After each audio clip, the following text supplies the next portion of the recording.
Empieza. Ante todo, doctores, compañeros, muy buenas tardes. Vamos a iniciar con la exposición del grupo, bueno, AINES, segunda parte. Los integrantes. Iniciaremos con los fenamatos. Primero, mencionar el ácido mefenámico, que pertenece a la familia de los derivados de ácido antranílico. Es un AINE derivado del ácido antranílico como tal, con propiedades analgésicas, antiinflamatorias y también antipiréticas. El mecanismo de acción, como todos los inhibidores, como todos los AINES, indicaciones: dolor leve a moderado, dismenorrea, dolor dental y musculoesquelético. Efectos adversos: las náuseas, la diarrea, la gastritis, úlcera, también insuficiencia renal o mareos. La dosis inicial se da 500 miligramos, como acá pueden ver en la presentación. La mayoría viene de 500 miligramos, pero la dosis continua se da 250 miligramos cada 6 horas y la administración es netamente vía oral. La farmacocinética: la absorción es buena por vía oral, la distribución alta unión a proteínas, el metabolismo hepático y la eliminación es renal. Las contraindicaciones, donde no se le debe de dar al paciente, es en úlcera péptica activa, insuficiencia renal o hepática grave, hipersensibilidad a los AINES y también embarazo.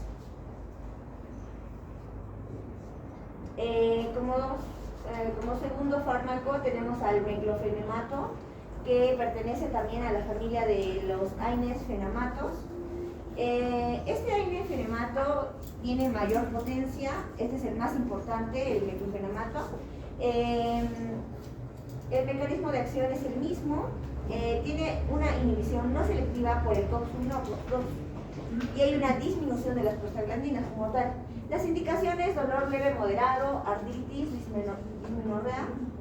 Efectos adversos: diarrea frecuente, náuseas, úlcera gástrica, insuficiencia renal, dispepsia, esteatorrea y también la anemia hemolítica puede aparecer esporádicamente si se toma el meclofenemato. Ahora, la farmacocinética: la absorción es rápida por vía oral, la distribución tiene alta unión a proteínas, el metabolismo es hepático, la eliminación es renal y biliar y la vida media es de 2 a 4 horas. La dosis mayormente es de 50 a 100 miligramos cada 6 a 8 horas. Vía oral, contraindicaciones: úlcera péptica, insuficiencia renal, hipersensibilidad a AINES y embarazo. Como tercer fármaco, ácido flufenámico. También pertenece a la familia de los AINES fenamatos. El AINE fenamato con acción analgésica y también antiinflamatoria. El mecanismo de acción es el mismo. Hay una inhibición de la COX-1 y COX-2, o sea, las dos COX, disminución de prostaglandinas y modulación de canales iónicos. Indicaciones: dolor leve moderado, procesos inflamatorios, efectos adversos: dolor abdominal, diarrea, nefrotoxicidad y mareos. La farmacocinética: la absorción es buena por vía oral, la distribución alta unión a proteínas, metabolismo hepático, de eliminación es renal y la vida media es de 3 a 6 horas. La dosis es de 200 miligramos cada 6 a 8 horas. La vía de administración es vía oral o tópica, o sea, en cremas. Contraindicaciones: úlcera péptica, insuficiencia renal o hepática grave. Lo mismo, hipersensibilidad a AINES y embarazo. Continuando con el grupo de los Oxicams, tenemos que los Oxicams son un grupo de medicamentos. Los Oxicams son un grupo de medicamentos derivados de los AINES, que son antiinflamatorios no esteroideos, pero estos van a estar derivados del ácido enólico. Entonces, estos se encargan de la inhibición de la enzima ciclooxigenasa, que es encargado de convertir el ácido araquidónico en las prostaglandinas. ¿Cuál es la función o la importancia del grupo de los Oxicams? Es que estos tienen una vida media prolongada, es decir, que pueden estar durante mucho tiempo en nuestro organismo y también poseen una alta unión a proteínas plasmáticas, casi al 99%. Entonces, comenzando con el primer medicamento, tenemos al meloxicam. El meloxicam, su mecanismo de acción tenemos que va a inhibir selectivamente al COX-2, pero no va a inhibir del 100%, no, en su mayoría inhibe al COX-2, haciendo que disminuya la síntesis de prostaglandinas, disminuyendo así la inflamación y la fiebre. Recordemos que el meloxicam es un potente antiinflamatorio y antipirético, pero más lo utilizan para las enfermedades antiinflamatorias. Su uso está recomendado para enfermedades antiinflamatorias, pero no agudas, sino graves, porque se puede hacer una resistencia al medicamento. De igual forma, al inhibir la COX-2, disminuye la respuesta inflamatoria, haciendo que haya una disminución de la migración leucocitaria y también de los mediadores inflamatorios como los leucocitos y las citoquinas. Pero ¿cuál es lo importante del meloxicam? Porque es selectivo en su mayoría, es que al inhibir la COX-2 va a ayudar a que la COX-1 todavía haya una protección gástrica, y va a hacer que nuestros pacientes haya protección para la gastritis, o para los pacientes, o sea, no les va a dar gastritis, ni úlcera, ni también hemorragia digestiva alta, o sea, todavía va a seguir protegiendo. Entonces, esa es su función del meloxicam, y también es un potente antiinflamatorio. Eso recordémoslo, ¿no? Que es lo más importante. Comenzando con su distribución, su absorción es vía oral al 90%, y se distribuye de 5 a 8 horas cuando se consume de vía oral. La distribución es de un 99%, uniéndose a proteínas plasmáticas como la albúmina, se distribuye en los tejidos y también en el líquido sinovial. El metabolismo es netamente hepático en la enzima P2C9 del sistema del citocromo P450, y su eliminación es por vía renal y por vía fecal, en las horas de 15 a 20 horas aproximadamente. Es por lo cual que el meloxicam su dosis es de 7,5 miligramos, pero se puede extender a 15, depende de la dosis que se le va a dar al paciente, y su consumo es una sola vez al día por este mismo mecanismo de la eliminación, que es larga, ¿no? Ahora, ¿cuáles son las indicaciones? Recordemos que es un antiinflamatorio potente para enfermedades crónicas como la osteoporosis, artritis reumatoide, artritis idiopática juvenil, como podemos ver en las imágenes. La presentación que más se utiliza es la vía oral, pero también se puede dar por intramuscular en ciertos casos. Entonces tenemos esta opción del meloxicam. Ahora, ¿cuáles son? Por ejemplo, en embarazadas está su categoría C y D. ¿Por qué? C en los 2 primeros trimestres del embarazo, cuando el beneficio es mayor que el riesgo que se le puede dar a la madre embarazada. Y D es nulo, es decir, que no se le da en el 3er trimestre del embarazo, porque puede haber un prematuro cierre del conducto arterioso. Entonces es ese riesgo. Ahora, a los niños no se les da meloxicam, se les puede dar a partir de los 16 años. ¿Cuáles son las contraindicaciones? Está contraindicado en pacientes con hipersensibilidad a AINE, antecedentes de asma inducidos por estos mismos fármacos, úlcera péptica activa, insuficiencia hepática o renal grave durante el embarazo. También está contraindicado, especialmente no se le da en el 3er trimestre. ¿Por qué me podrían decir la úlcera péptica activa? Porque recordemos, si bien es cierto que el meloxicam inhibe selectivamente la COX-2, no es completamente solo la COX-2, entonces por estos riesgos está contraindicado en estos casos. ¿Cuáles son los efectos adversos que nos puede presentar el meloxicam? Efectos gastrointestinales, podemos tener náuseas, dispepsia, dolor abdominal, riesgo de úlcera o hemorragia digestiva alta. Ahora, está también contraindicado, otros efectos adversos pueden ser alteraciones renales, cardiovasculares, como puede ser retención de líquidos, que nos puede llevar a edemas, y sobre neuronales tenemos que nos puede dar náuseas, mareos y somnolencia. Continuando con el otro medicamento, tenemos al lornoxicam. El lornoxicam es un grupo de los oxicams, pero este no inhibe selectivamente al COX-2, sino inhibe al COX-1 y al COX-2, haciendo que disminuya también la síntesis de prostaglandinas y la respuesta inflamatoria en el organismo. ¿Cuál es la distribución de este medicamento? Su absorción a diferencia del anterior, es de un 97% y podemos ver aquí la flechita, es decir, que es muy rápido, no de 5 a 8 horas como el anterior medicamento. El Lornoxicam, si bien es cierto, tiene una función antiinflamatoria y antipirética, el Lornoxicam se utiliza más su potencia en forma analgésica, perdón. Sí, es un potente analgésico. Y su respuesta inflamatoria, igual que la anterior. Ahora, la distribución del medicamento también se va a hacer en el hígado con el CYP2C9, también del citocromo 450. El metabolismo, así en el hígado. Y la excreción, a diferencia del anterior, este se va a excretar en el hígado y en el riñón, no por vía fecal. Y su vida va a ser de 3 a 4 horas de excreción. Como les mencioné anteriormente, las indicaciones es un potente analgésico, a diferencia del Meloxicam, que es un potente antiinflamatorio.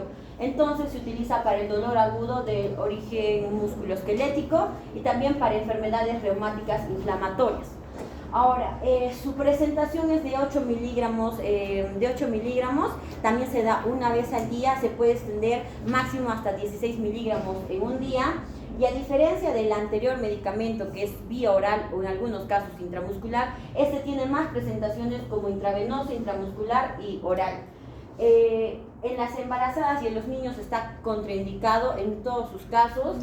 Y otras contraindicaciones en los pacientes con hipersensibilidad a AINES, trastornos hemorrágicos, úlcera péptica activa, insuficiencia hepático-renal grave y también, ya les mencioné, durante el embarazo, la lactancia y la niñez. Los efectos adversos que presenta similares al anterior, náuseas, vómitos, mareos, cefalea y alteraciones gastrointestinales. También aquí puede haber, recordemos que no inhibe selectivamente la vía de la COX-2, sino la COX-1 y la COX-2, entonces puede haber problemas o alteraciones con la coagulación. Bueno, continuando con el grupo de los Oxicams, vamos a tener como tercer medicamento el Peroxicam. Para esto tenemos que recordar que en la artritis reumatoide y en la osteoartrosis, recordemos que estas van a ser patologías debido a la inflamación. Recordando un poco de la inflamación, esta se va a dar por la activación del ácido araquidónico mediante la ciclooxigenasa, va a llegar a convertir la prostaglandina. Ahora, recordando que las prostaglandinas van a causar lo que es el dolor, fiebre e inflamación. Para esto, el Peroxicam va a inhibir ambas vías, la vía de la ciclooxigenasa 1, tanto como la vía de la ciclooxigenasa 2. Muy aparte de eso, recordemos que en la inflamación también se va a hacer la liberación de lo que son los neutrófilos y enzimas que van a dañar el cartílago. Hablamos de la colagenasa y la proteogluconasa. Ahora, el Peroxicam, aparte de inhibir la vía de la ciclooxigenasa 1 y la vía de la ciclooxigenasa 2, va a inhibir lo que son los neutrófilos. Aparte de eso, también va a inhibir las enzimas ya mencionadas como la colagenasa y la proteoglucanasa, que estas va a llegar a disminuir el dolor, la inflamación y el daño hacia el cartílago. Su absorción va a ser netamente oral, va a tener una concentración de 3 a 4 horas. Su distribución va a ser en un 99% a proteínas plasmáticas y se va a llegar a distribuir efectivamente a los tejidos inflamados. Su metabolismo va a ser por vía hepático. Recordemos de la hidroxilación y de la conjugación.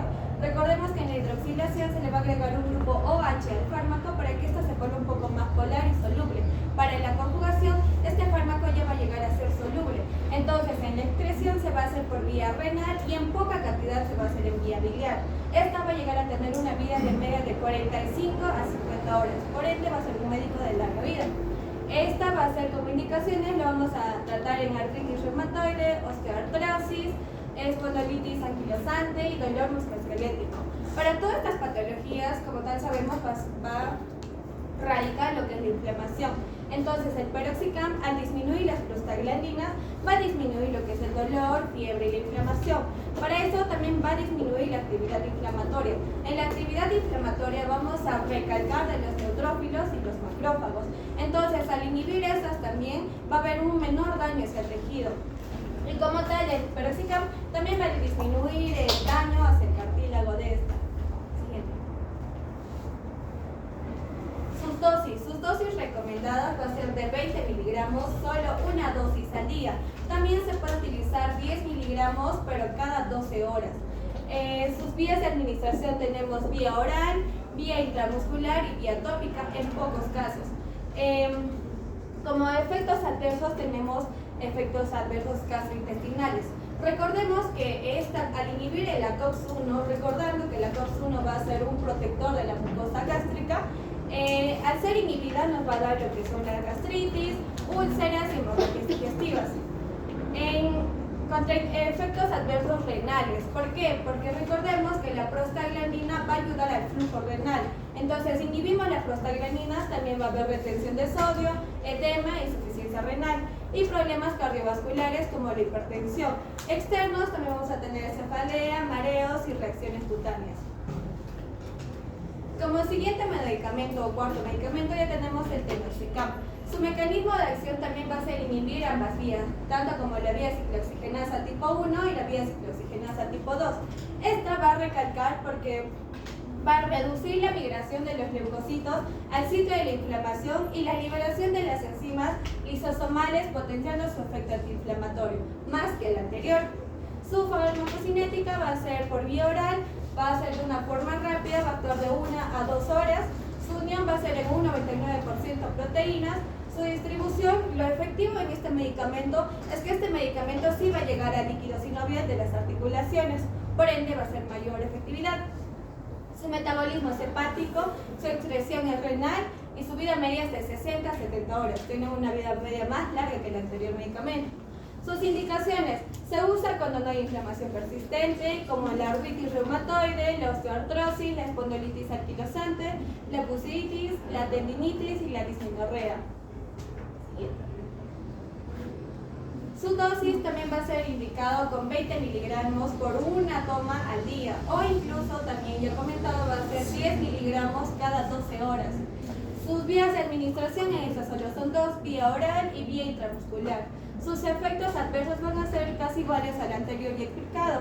Va a tener efectos adversos gastrointestinales como la gastritis, úlceras, hemorragia digestiva, náuseas y dolor en el epigástrico. Renales, como ya también comentado, va a tener retención de sodio, edema, insuficiencia renal y como otros cefalea, mareos, hipertensión y reacciones alérgicas al medicamento que va a realizar.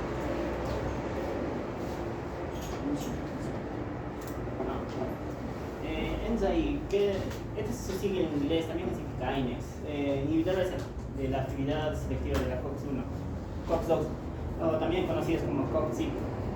Empecemos con la celecoxib. Esta va a ser derivada de la sulfonamida, que para el mecanismo de acción es, como anteriormente dijeron, todos tenemos que partir de los fosfolípidos de membrana. La fosfolipasa A2 nos va a convertir los fosfolípidos en ácido depiónico, y esto vamos a pasar por dos vías: la vía constitutiva, que es la COX-1, y la vía regular, que es la COX-2. La celecoxib va a actuar, su función va a ser en la COX-2, y en la COX-1 también estos van a producir tromboxanos, prostaglandina E1 y prostaglandina E2, y la COX-2 va a producir el dolor, la fiebre y también prostaciclinas. ¿En qué va a interferir eso? En el cuerpo humano hay un equilibrio entre el tromboxano A2 y las prostaciclinas. ¿Qué hace el tromboxano A2? El tromboxano A2 es un vasoconstrictor y también es un agregante plaquetario. Y las prostaciclinas hace lo contrario, es un vasodilatador y es un antiagregante. Al inhibir esta prostaciclina va a haber mayor origen a crear trombos. Por eso está contraindicado en infartos agudos de miocardio o ACVs.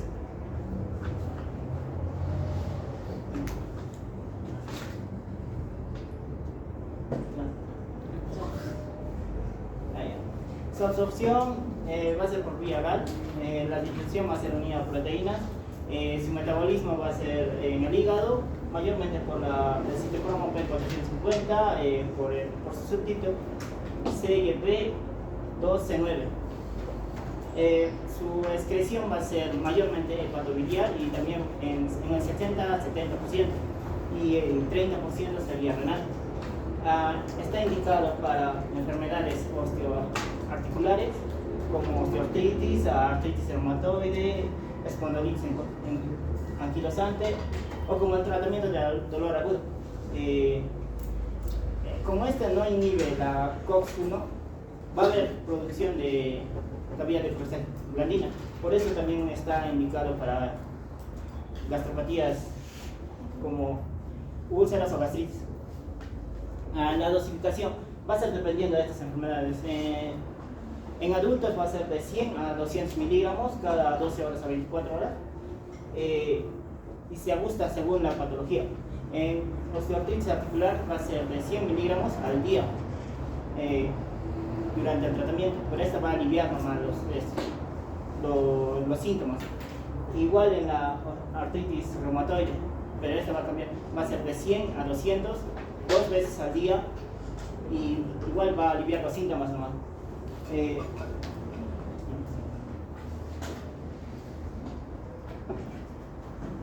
Las contraindicaciones, como bien dije, el romboxano es un agregante plaquetario y la prostacyclina es un antiagregante. Como inhibe esto, va a haber más creación de trombos. Por eso está contraindicado en pacientes que tengan una enfermedad cardiovascular o una insuficiencia hepática, también insuficiencia renal, o una úlcera péptica activa o sangrado gástrico. También que tengan una hipersensibilidad a AINES o en el embarazo, especialmente en el tercer trimestre. Sus efectos adversos, estos van a aumentar el riesgo cardiovascular ya porque inhibe la prostacyclina, y también va a estar en alteraciones renales que van a inhibir menormente la prostaglandina E2, que va a también tener una función renal, en donde va a disminuir la tasa de infiltración glomerular y también la retención de sodio y agua. Va a haber una elevación de enzimas hepáticas que va a inhibir una enzima hepática que es el citocromo P450 en un subtipo, que ese subtipo va a degradar el fluconazol como no va a degradar ya, como lo va a inhibir a ese subtipo, el fluconazol no se va a poder metabolizar, entonces no se va a poder ejecutar. Ese es su efecto adverso también. Aquí tenemos una tabla donde están los AINES con algunos fármacos que tienen interacciones medicamentos. Hay AINES con antihipertensivos que van a disminuir su efecto. Los inhibidores selectivos de la recaptación de serotonina van a actuar con AINES y estas van a producir mayor riesgo de hemorragias.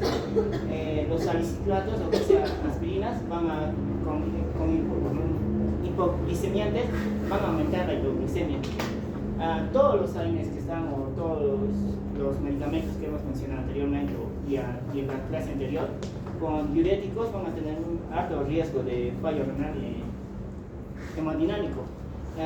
Igual con el litio van a tener una menor excreción renal, y con la indometacina y el diametileno van a tener mayor nefrotoxicidad, van a dañar más al riñón.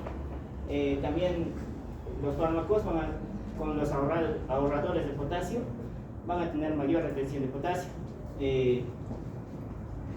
Con el metrotexato van a tener mayor aclaramiento, o sea,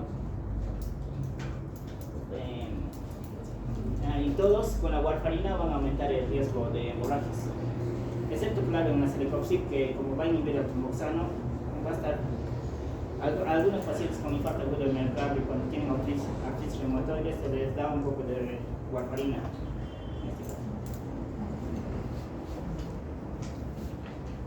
Otro medicamento dentro de los inhibidores selectivos de la COX-2 tenemos el etoricoxib. Dentro de su mecanismo de acción vamos a ver que al un estímulo inflamatorio o un dolor, lo que va a hacer este medicamento es inhibir selectivamente la enzima COX-2, que está mediada por la inflamación. Al disminuir esto va a disminuir las prostaglandinas, y al disminuir las prostaglandinas, como por ejemplo la E2, dentro de sus efectos terapéuticos vamos a tener la disminución del dolor, disminución de la fiebre como también de la inflamación. Ahora, este medicamento no va a inhibir directamente lo que es la enzima COX-1. ¿Por qué? Este es un agregante, es un protector gástrico, como también tiene una buena función plaquetaria. Entonces, al no inhibir esto, prácticamente hay una buena protección gástrica. Sin embargo, va a tener un desequilibrio en los riesgos cardiovasculares. va a disminuir lo que es la prostaciclina, la I2, que es prácticamente un vasodilatador como también un antiagregante. Sin embargo, a comparación de lo que es el tromboxano A2, este se va a mantener, lo cual este es un vasoconstrictor como también un proagregante o un agregante capital. Sin embargo, al ver este desequilibrio, lo que va a hacer es va a ocasionar lo que son alteraciones cardiovasculares. Así, prácticamente esto va a generar un riesgo de trombosis, un infarto de miocardio, como también un accidente cerebrovascular. Por eso es recomendable que en pacientes con alteraciones cardiovasculares no se les recomiende este medicamento. Dentro de su farmacocinética vamos a tener una absorción oral que tiene una biodisponibilidad al 100%, como también una distribución alta de proteínas en un 92% y también su metabolismo es a nivel hepático por medio de citocromo 3 a 4. Y también eliminaciones a nivel renal por medio de metabolitos como también por vía fecal. Dentro de su dosis está recomendado de 60 a 120 miligramos por decilitro. Como también tenemos los efectos adversos, que este prácticamente está contraindicado en pacientes con alto riesgo cardiovascular. Este prácticamente es más que los demás inhibidores de la COX-2, como también va a producir edemas, cefaleas, una hipertensión, como también una alteración renal. Siguiente. Este medicamento está indicado para pacientes que tengan artritis, una artritis reumatoide, una osteoartritis, como también una gota aguda y también a un dolor postoperatorio. Al igual, este medicamento está contraindicado en pacientes que tengan una enfermedad cardiovascular o una alteración renal, como también una insuficiencia hepática o renal grave, como también en pacientes embarazadas. Continuando, vamos a hablar ahora del parecoxib. El parecoxib, como ya hablamos, es un inhibidor de la enzima, del COX-2. Pero ¿qué es el COX-1 y por qué es tan importante saber la diferencia de la inhibición? En el COX-1 es una enzima constitutiva que está en todos los tejidos y en el cuerpo y que ayuda a regular el metabolismo, en donde se encuentra en el tubo digestivo, en las plaquetas y en el riñón. Ahora, el COX-2 es inducido y al ser inducido no se detecta en los tejidos y aparece ante eventos patológicos. Los AINES al inhibir indiscriminadamente el COX-1 y el COX-2 tienden a generar lesiones en la mucosa gástrica. Pero cuando inhibimos el COX-2, inhibimos tres eventos importantes, que es la inflamación, la fiebre y el dolor, que lo describe también los signos cardinales de Celso. Ahora, ¿cuál es la dosis del parecoxib?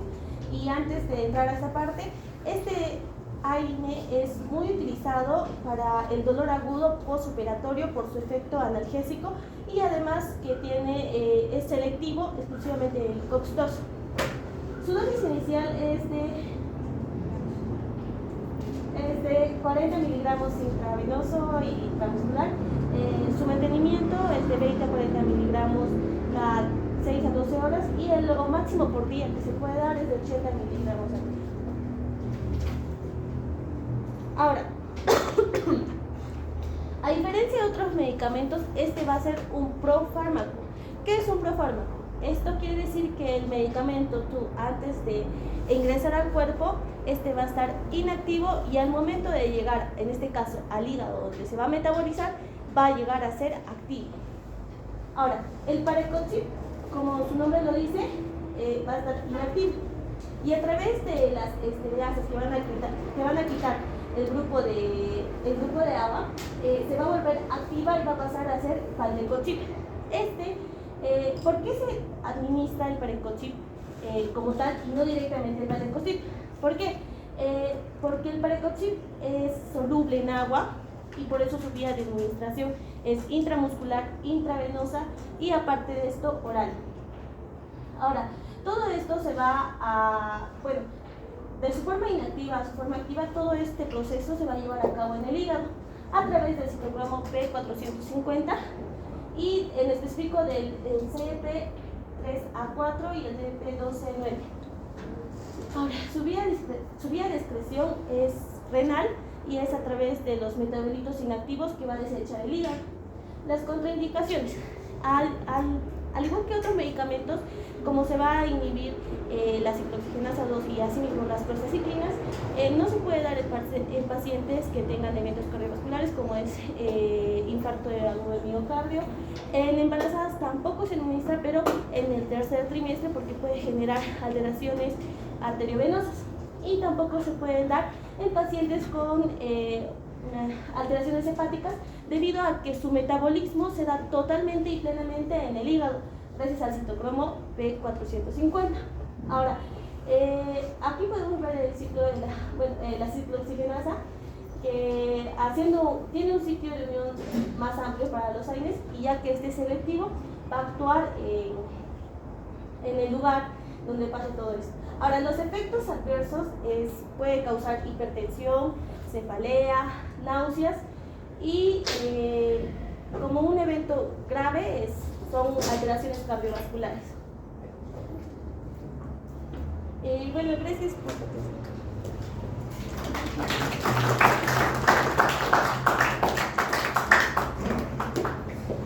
Ya. Miren más o menos, ¿no? Vamos a hacer esto rápido. Vamos a hacer el grupo 1, parece. Ambos son AINES.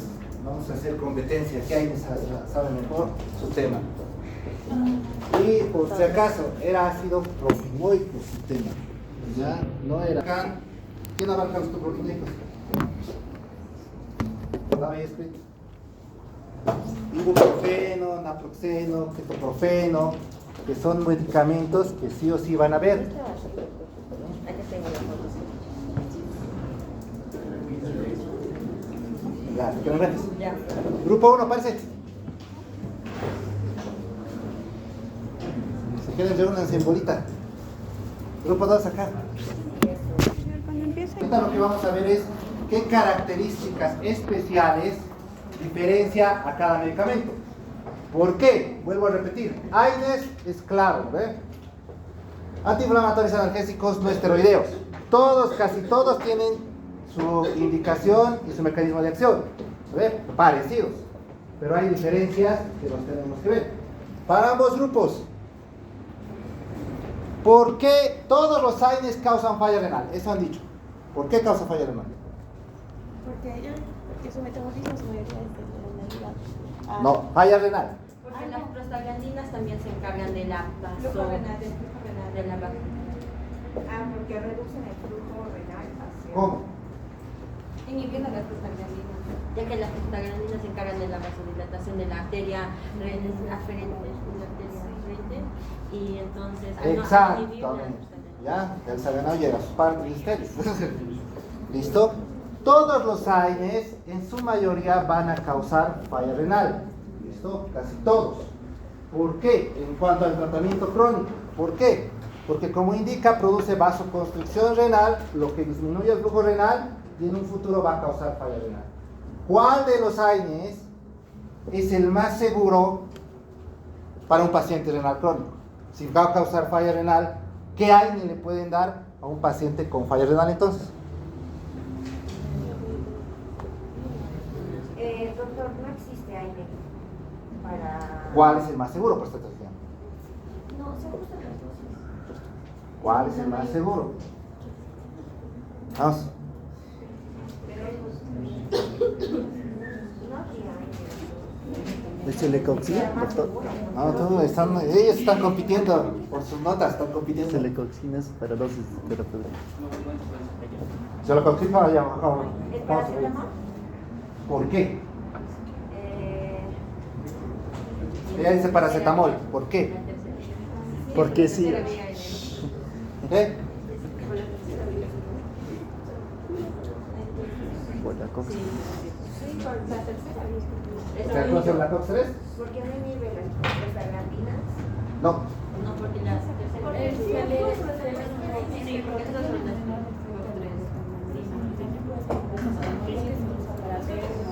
Paracetamol, ¿por qué? Porque tiene menos efecto en la presión renal y también se usa para... Sí y no. Más que todo es por su metabolismo y eliminación. ¿Ya? El metabolismo del paracetamol es casi netamente hepático y su eliminación, a diferencia de otros AINES, tiene más eliminación, puede eliminarse tanto por vía hepática como por vía renal. ¿Listo? Diferencias que tienen que ver. ¿Listo? ¿Por qué? Ahí está, paciente viejito con artritis ¿Qué preferirían dar? Y defiendan cada uno. Diclofenaco, celocoxib. Ah, no, meloxicam. No. No.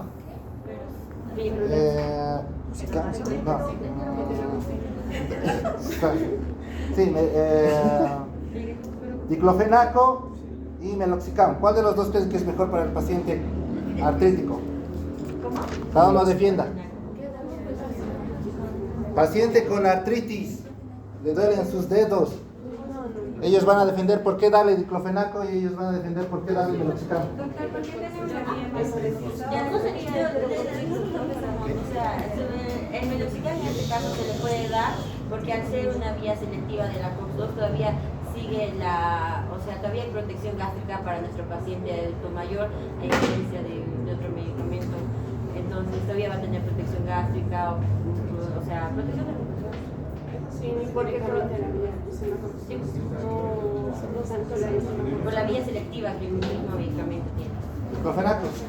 Doctor, disculpe, el diclofenaco igual actúa en la vía de la ciclooxigenasa en la 1 y la 2, pero en el caso solo de la COX-2 le va a inhibir la protección gástrica, pero el paciente si es que no tiene una patología gástrica, una úlcera péptica, es recomendable dársela una que él tenga disponible para comprar. Claro, pero en la edad de los pacientes adultos mayores están usualmente mal del todo, entonces por eso el doctor dijo que Ya. ¿El meloxicam es un inhibidor COX-1, COX-2 o ambos? selectivamente en su mayoría COX-2. Es ambos, al igual que el diclofenaco. ¿Qué lo diferenciaría si ambos inhiben COX-2, COX-1 y ambos pueden causar gastritis, ambos pueden causar falla renal? ¿Qué lo diferenciaría en uno en superior al otro?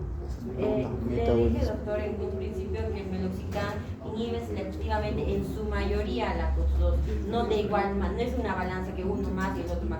En este caso, más al COX-2, pero sí ya tiene COX-1 Sí, pero el diclofenaco entonces, es una balanza más igual, claro, a diferencia del El COX-2. diclofenaco tiene un mejor metabolismo principalmente en el hígado que en la vía renal. Entonces, no sería suficiente que solamente le haga daño en la vía renal. Si se va a metabolizar en el hígado, tiene más proporción. ambos suenan igual.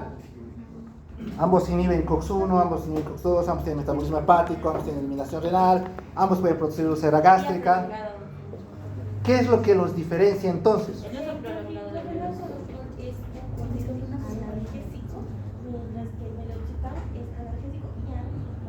¿Es igual antiinflamatorio el diclofenaco, sí o no? Sí. Hay una diferencia que han mencionado en esa exposición, La vida prolongada lo que los diferencia. La vida que solo se consume una vez. La vida media. ¿Cuánto es la vida media del diclofenaco? creo que de 1 a 2 horas. 15 a 20 horas. Vida media del diclofenaco. 15 a 20 horas. Uno es la vida media. Y la ¿Listo? función es 99%. Otro es el tiempo de acción. ¿Por qué los reumatólogos han empezado a usar mucho los oxicams?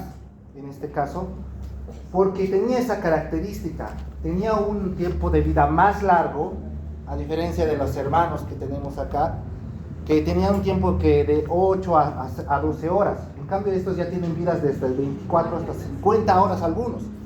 Entonces, ese tiempo prolongado es lo que les daba puntos extra a ellos. ¿Listo? Primer punto. Segundo punto es la absorción o la biodisponibilidad. ¿El diclofenaco cuánto tiempo de biodisponibilidad tiene? Creo 2 horas. Biodisponibilidad. 80%, ellos tienen 99%, son mejores absorbibles, ¿me entienden? ¿Listo?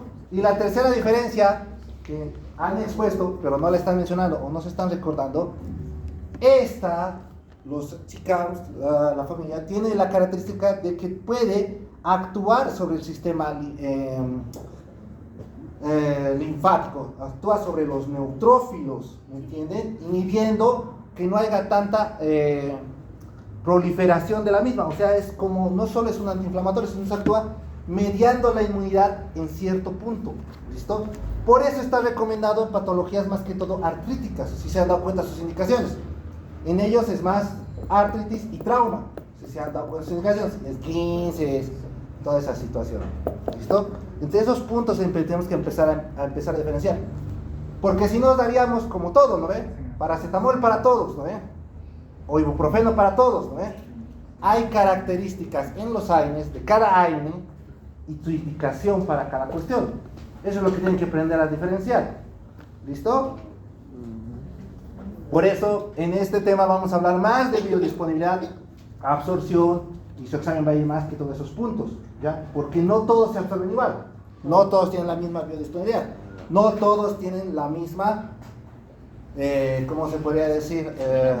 Vida media, ¿listo? Por eso tienen sus tiempos también, y son medicamentos que van a usar ustedes, ¿listo? A ver, siguiente pregunta.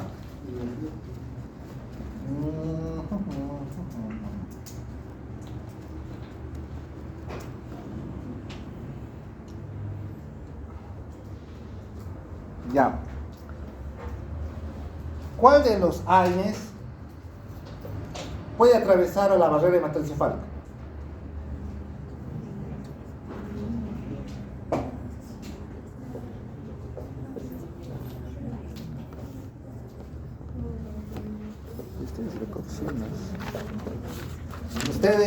Ustedes, vamos. Muy bien, ¿por qué?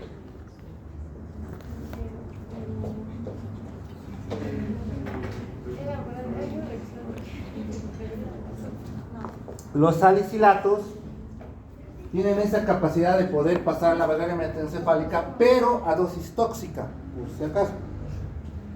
Por eso es que sus pacientes, cuando tienen toxicidad, tiene fácil la toxicidad de la aspirina, pues una de las primeras fases es confusión, porque logró pasar la barrera hematoencefálica y deprime el sistema nervioso central. ¿Listo?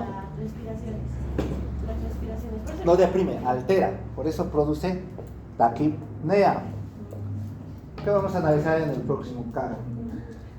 ¿Listo? A ver, ¿qué más? Pregunta. Aquí no estamos respondiendo nada. ¿Qué son? Y son más medicamentos suyos.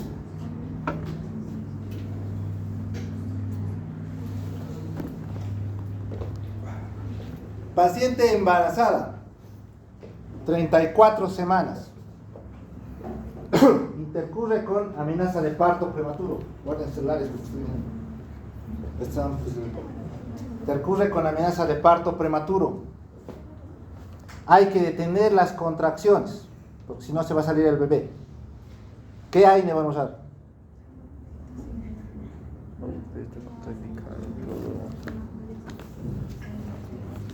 Porque han mencionado y está en los textos que me han mandado, o sea, en sus resúmenes está.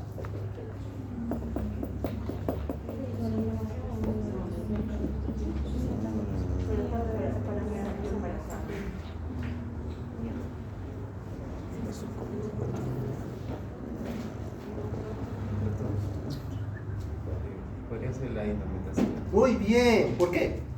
En sus indicaciones estas dicen que tiene un menor riesgo para las pacientes embarazadas. El único medicamento Autorizado, ¿por qué? ¿Cómo? ¿Por qué? ¿Por qué está autorizado?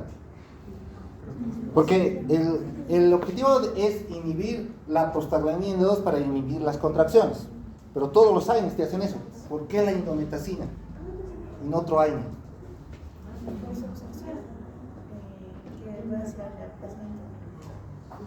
Más o menos.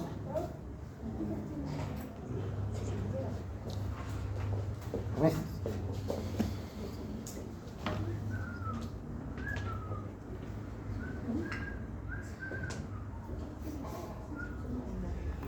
¿Qué tenemos acá? 45, doctor. 45. Tenemos tiempo. Vamos a ver quién se defiende más.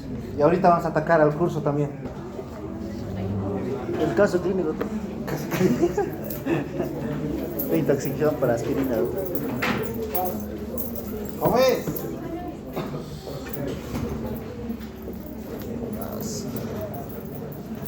¿Cuál es el efecto adverso común por lo cual no se les da a las embarazadas AINES? Hay ciertos AINES que se pueden dar a una embarazada en los últimos trimestres, como por ejemplo el paracetamol. Precisamente porque estimulan, en las prostaglandinas estimulan la contracción Claro, por eso se le da AINES, ¿no ve? En este caso él ha dicho muy bien, la indicación es indometacina. Pero ¿por qué indometacina y no otro AINE? ¿Por qué no le doy, por ejemplo, celocoxib, digamos? ¿Por qué no le doy diclofenaco? ¿Por qué tiene que ser indometacina? La mayoría de los AINES aumentan la toxicidad. No, Primero porque también tenía un parto prematuro. no. Podría ser por la inhibición de la COX-1, por la inhibición del promoxano 2, para que no haya un riesgo. Pero la indometacina igual es inhibidor COX-1 y COX-2, ¿no ve? O sea, no es selectivo. Igual te va a inhibir para que se desangre.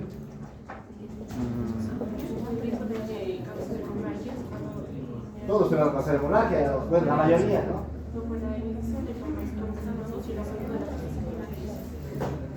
Queremos inhibir las proteínas. ¿Cómo es? Ellos han mencionado, a ver si se acuerdan por qué.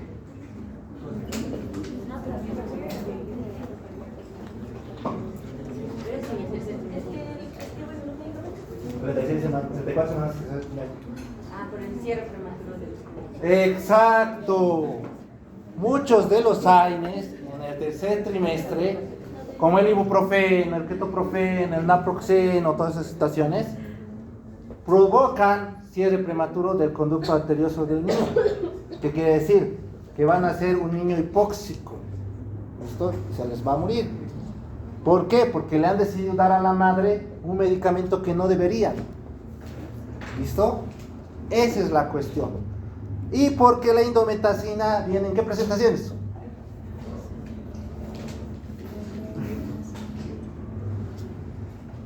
Son sus temas. Vía oral y en supositorios. ¿Listo? Viene en supositorio la indometacina, que es el modo en el que se lo aplica mayormente. ¿Listo? También puedes dar vía oral. ¿Listo? Pero por alguna razón también no puede tomar, puedes usar supositorio. ¿Listo? ¿Ya? No se les puede nada. Ya. Revancha. Revancha la siguiente clase. Revancha la siguiente clase. Ya.